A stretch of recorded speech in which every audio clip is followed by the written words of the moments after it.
Alhamdulillah, puji dan syukur senantiasa kita panjatkan kepada Allah Subhanahu wa taala, karena sungguh Allah adalah zat yang telah menciptakan manusia tanpa sedikit pun bantuan daripada yang lain. Karena itulah Dia tidak suka untuk diserikatkan dengan siapapun atau dengan apapun.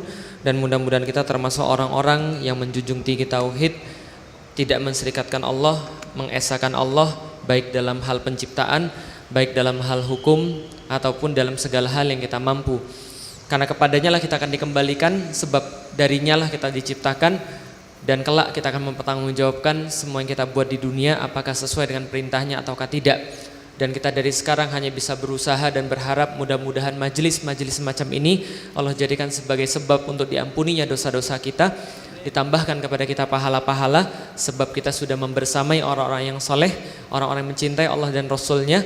Dan Rasul pernah berkata dalam salah satu sabdanya, Al-mar'u ma'a man ahabba, sesungguhnya seseorang itu bersama dengan yang dia cintai. Maka kita mencintai Ustadz Deden yang sudah memberikan kita ilmu yang bermanfaat, kita mencintai moderatornya Mas Kotja, kita mencintai juga teman-teman yang lain yang ada di sini yang sudah bersusah-susah untuk memenuhi rumah Allah, dan menjadikan ini adalah sebagai bagian daripada pertanggungjawaban kita di depan Allah Subhanahu wa taala. Salam dan salam semoga tercurah dan terlimpahkan kepada baginda Nabi besar Muhammad sallallahu alaihi wasallam, orang yang sangat kita teladani, kita contoh, kita cintai, kita rindukan perjumpaan dengannya.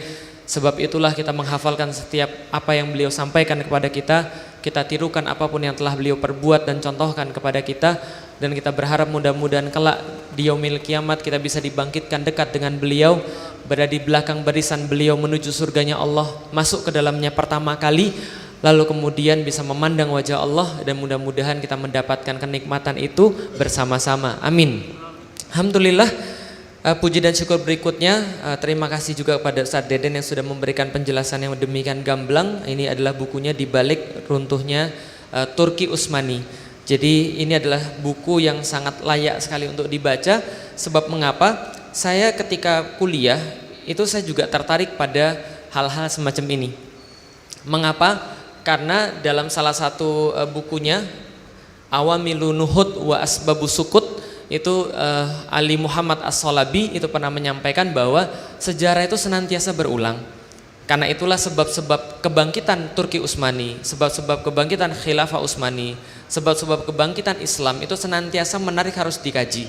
Untuk apa? Agar kita bisa mengkopi untuk menerapkan di zaman kita, sehingga kebangkitan di zaman kita pun akan terulang kembali. Karena itu pasti akan sama. Al-awamilu nuhud, sebab-sebab daripada kebangkitan. Wa asbabus sukut, dan juga sebab-sebab mengapa suatu peradaban itu bisa runtuh. Meskipun Allah senantiasa menyampaikan di dalam Al-Quran semua itu ada masanya. Likulli ummatin ajalun, sesungguhnya di setiap umat itu terdapat ajal, terdapat gimana mengatakannya, terdapat batas ya, terdapat waktunya. Fa idza jaa ajaluhum, dan ketika datang ajal mereka, la yastakhiruna sa'ata wa la yastaqdimun, dan ketika sudah datang mereka tidak akan dapat untuk memajukan barang sesaat, mengakhirkan barang sesaat, dan juga tidak dapat memajukannya. Begitupun juga Ibnu Khaldun mengatakan dalam Muqaddimah bahwa teorinya itu seperti bandul. Bandul itu kalau mulai dari awal itu pasti dari potensi yang paling tinggi kalau fisika, kemudian sampai pada satu titik yang tidak dapat dia lampaui, kemudian dia pasti akan balik lagi untuk mempersilakan kepada bandul yang lain. Kekuasaan Allah pergilirkan, sebagaimana Allah pergilirkan malam dan siang, sebagaimana Allah pergilirkan pagi dan malam, dan seterusnya. Maka yang tadi saya sebutkan, Allah menjanjikan kepada kita, bedanya peradaban kita dengan peradaban yang lain, peradaban Islam akan berulang 2 kali. Tidak seperti peradaban yang lain yang enggak ada ceritanya berulang 2 kali. La yastakhlifannahum fil ard, Allah akan kuasakan kembali kaum muslimin kama stakhlafal ladzina min qablihim, sebagaimana Allah pernah mengkuasakan mereka pada waktu-waktu yang lalu. Maka itulah pentingnya kita mempelajari Al-Awamilun Nuhud wa Asbabus Sukut. Di buku ini merangkum semua yang pernah saya baca, Masya Allah. Jadi tesisnya Ustadz Deden ini beberapa yang dulu saya baca, ini adalah salah satunya Konspirasi Barat Meruntuhkan Khilafah Islamiyah. Ini tulisannya Syekh Abdul Qadim Zalum, ini adalah Amir kedua Hizbut Tahrir. Yang ini adalah Mudzakarot Sultan Abdul Hamid Ats-Tsani yang sekarang diterbitkan dengan terjemahan yang baru. Kalau ini saya beli dulu, hemat-hemat duit nggak makan ketika kuliah gitu kan ya. Jadi Mudzakarot ini, nah di sini juga menceritakan tentang Jamaluddin Al-Afghani yang tadi dikatakan. Nah nanti siapa, nanti insya Allah coba sedikit saya bahas. Nah Alhamdulillah teman-teman sekalian, kalau mau baca versi terkini dan kekiniannya, ini banyak sekali data-data sekunder yang juga dimasukkan di bagian pelengkap yang juga sangat layak sekali menjadi sumber-sumber bagi teman-teman sekalian kalau mau berdiskusi sama orang lain, karena data-datanya, data sekunder di sini lengkap. Jadi bagaimana kemudian yang dibahas Ustadz Deden, saya sedikit membedah sedikit tentang bagaimana Ghazul Fikr ini menghancurkan kaum muslimin. Kelihatan nggak sih? Nggak ya? Mohon maaf Ustadz, saya berdiri. Nah, jadi nggak apa-apa saya di sini aja. Nah, jadi sebelumnya saya pengen kasih lihat, ini adalah wilayah Islam ketika masih jaya-jayanya. Ketika tahun 1700-an, awal abad ke-18. Awal abad ke-18 ini adalah wilayah Khilafah Utsmani. Wilayah Khilafah Utsmani itu seperti apa saja? Nih, yang warna arsiran yang geser-geser begini, sesuaikan aja dengan arsiran di sini. Russian expansion into Muslim lands. Jadi ekspansi Rusia dari tahun 1533 sampai 1815 itu sebanyak ini. Stres nggak? Jadi jangan percaya sama Rusia, ya. Track recordnya tuh terlalu buruk bagi kaum muslimin. Dia nggak pernah berniat baik pada muslim. Secara ideologi dia pengen bangkit lagi, gitu ya. Itu adalah bagaimana mereka menjajah kita tahun 1533 dan 1815. Kasus Suriah saja sekarang, ya, wilayah sekecil itu saja, itu Rusia sudah ngambil banyak sekali korban daripada saudara-saudara kita di Suriah itu. Apalagi dulu ketika dia mengambil wilayah utara daripada Utsmani, itu tentu saja sangat banyak sekali. Yang berikutnya ini Indonesia, kalau mau lihat, ini Sumatera nggak dihitung karena belum dijajah pada saat itu. Yang dijajah ya antum ini. Nah ini antum dijajah. Dijajah sama siapa tahun 1700-an? Antum sudah mulai dijajah sama, mana ini? Kok nggak ada? Oh ini Dutch possession. Dijajah sama Belanda. Nusantara itu dijajah sama Belanda dari tahun 1700-an, itu sudah diakui memang Nusantara itu sudah dijajah oleh Belanda. Lah kenapa Sumatera belum? Karena Sumatera itu dianggap bagian daripada Khilafah Utsmani, sehingga dijaga sama Khilafah Utsmani pada saat itu. Maka wilayah Indonesia yang paling lambat ditaklukkan oleh Belanda adalah Aceh dalam perang Sabi. Gitu kan ya, dalam perang Sabi di Aceh itu ketika khilafah sudah sangat lemah-lemahnya. Dan kalau kita lihat ini dari tahun 1500 sampai tahun 1700-an ini, ketika kita lihat di peta ini, kenapa bisa bangkit? Tadi sudah diceritakan oleh Ustadz Deden bahwa Eropa itu menemui titik kebangkitannya itu justru ketika mereka meninggalkan agama. Ingat baik-baik, justru ketika mereka meninggalkan agama. Ketika mereka meninggalkan agama, maka mereka itu membuang gereja dari negara. Sebab kenapa? Dari tahun 325 itu Romawi mengambil agama Kristen untuk menjadi agama negara, menyatukan antara Kristen dengan negara Romawi atau Imperium Romawi. Hasilnya hancur lebur dengan yang mereka sebut dengan the Dark Ages, atau yang mereka sebut dengan kata lain the Age of Faith, zaman keimanan. Bagi mereka zaman keimanan itu adalah zaman kegelapan. Salah satu produk zaman kegelapan adalah parfum. Pernah lihat parfum? Yang mbak-mbak pernah lihat parfum? Pernah? Itu kata-katanya atau bahasa Perancisnya apa? Eau de toilette. Pernah lihat? Eau de toilette itu artinya apa? Air toilet. Itu salah satu produknya. Lah kenapa? Dulu mereka buang air besar, itu di ruangan mereka cuma dikasih satu kayak tempat kotak gitu, terus buang di situ, terus ditinggal. Nah, supaya nggak bau disemprot pakai eau de toilette itu. Nah, kira-kira eau de toilette itu salah satu produknya. Jadi hancur lebur. Mereka hancur lebur gara-gara agama, dan puncaknya cendekiawan memprovokasi para proletar, mengatakan pada mereka, mau-maunya kalian diatur oleh raja kalian. Mau-maunya kalian diatur oleh raja kalian yang sama-sama manusia, gara-gara dia menganggap diri dia itu adalah titisan Tuhan, gara-gara para biarawan, pastor-pastor mengklaim bahwa dia itu titisan Tuhan. Mau-maunya dia makan nasi, kamu makan nasi, dia mati, kamu mati. Lah kenapa kamu mau dieksploitasi? Maka muncullah gerakan Renaissance. Renaissance itu, gerakan itu bertujuan mengganti Adeorex Aregelex, sebuah slogan yang dimiliki oleh orang-orang Eropa bahwa Tuhan memilih raja yang menetapkan hukum, karena itu hukum raja adalah hukum Tuhan, mengganti sebuah slogan yang lain namanya Vox Populi Vox Dei, bahwa suara Tuhan itu adalah suara rakyat. Maka yang muncul tadi, ketika gereja dikeluarkan dari negara, maka kosonglah sistem perpolitikan, kosonglah sistem pemerintahan, kosonglah sistem ekonomi, kosonglah sistem budaya, kosonglah sistem sosial. Bagaimana mereka menggantinya? Maka mereka membuat satu rumusan namanya sekularisme. Apa itu sekularisme? Kita sudah 1300 tahun muak sama agama. Karena itu jangan sampai anak cucu kita dapat masalah yang sama kayak kita. Niatannya baik loh.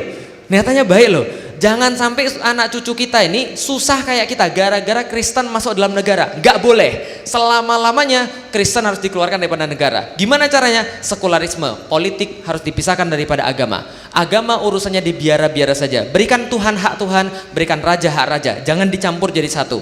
Urusan sekularisme kemudian masuk ke dalam kehidupan manusia.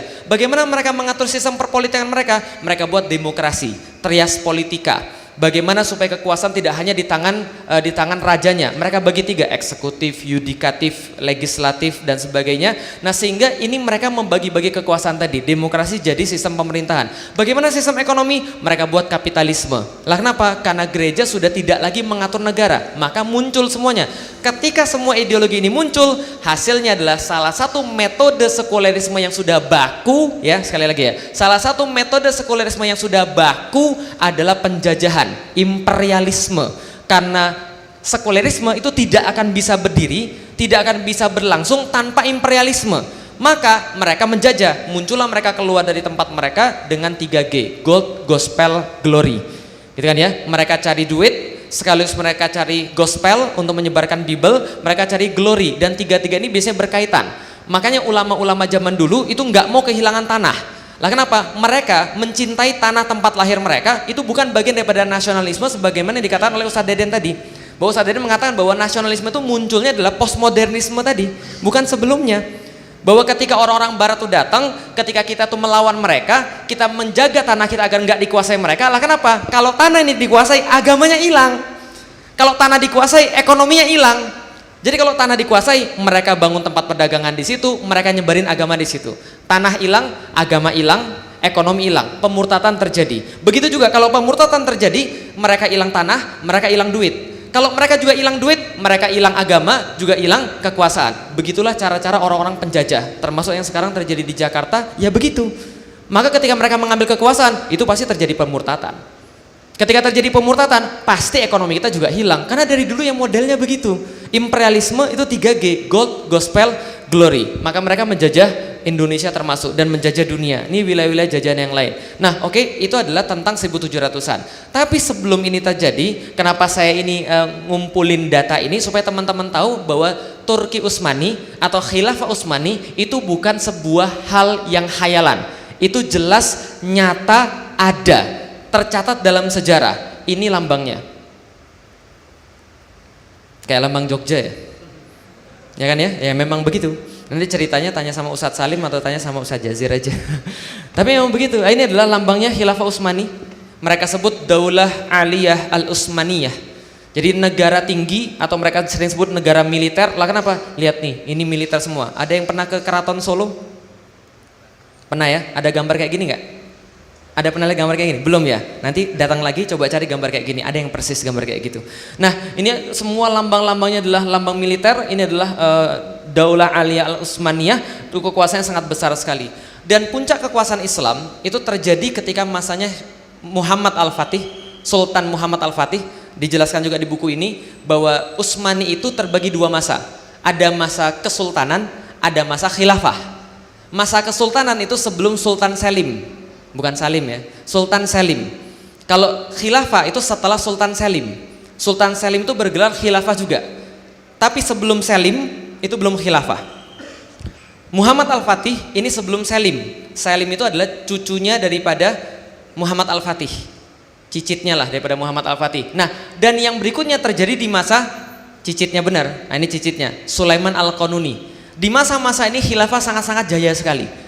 Menemui titik puncak daripada kejayaan di masanya Sultan Sulaiman Al-Qanuni ini misalnya dia sebut bahwa dia bergelar Khadamul Haramain Malikul Barroin wal Bahrain. Jadi raja daripada dua lautan dan 2 daratan, lalu kemudian pelayan 2 tanah suci, lalu sultan azillallahu fil ard, sultan bayangannya Allah di dunia untuk menerapkan hukum Allah, dan seterusnya, panjang banget gelarnya. Dan kekuasaan dengan kekuasaan terluas. Tidak hanya dengan kekuasaan terluas, dengan kekuatan paling kuat juga. Lah kenapa? Nih di zamannya Om Sulaiman ini ini kapal perang kita itu lebih banyak daripada seluruh kapal perang Eropa digabung jadi satu. Asik toh? Asik kan ya? Makanya ketika dia buat punya kapal-kapal itu dibuat di dalam pabrik namanya Darus Sinaah. Darus Sinaah itu kalau sekarang industri lah kira-kira. Di bahasa Inggrisnya jadi Darsenal, The Arsenal. Arsenal itu adalah dari bahasa Arab Darus Sinaah. Dan pemimpin lautan namanya Amirul Bahri. Amirul Bahri adalah pemimpin admiral. Nah, itu dari jadi bahasa Inggris jadi admiral. Itu dari sana. Dia punya satu admiral kelautan namanya Khairuddin Barbarossa yang nantinya dikenal sebagai Barbossa kalau di orang-orang barat. Nah, jadi ini sangat kuat sekali.